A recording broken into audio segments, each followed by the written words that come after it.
Good morning. It's Tuesday, January 13th, day 64 of my 10,000 steps a day challenge to myself. Let's go get my pre-work morning walk done. 6 a.m., we're gonna do it. All the snowflakes and all the Christmas decorations have been taken down.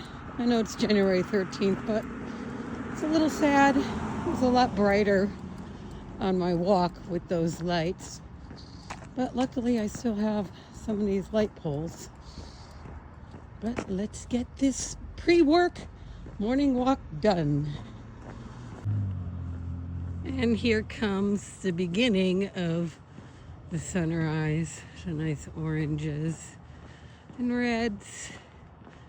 Always a beautiful way to start the day when I'm finishing up my walk. Let's get this done and get the workday started.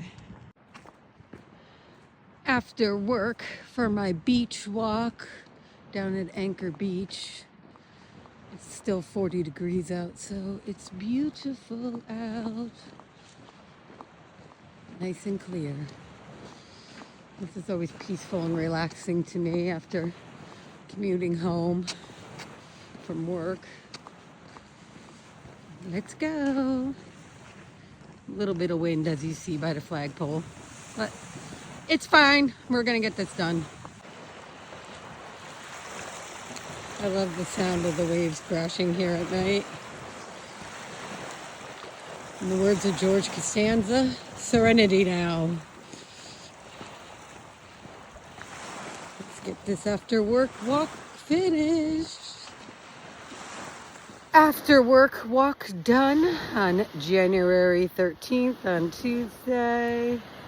Let's get my steps. 20,377. Another day down. See you tomorrow. Bye.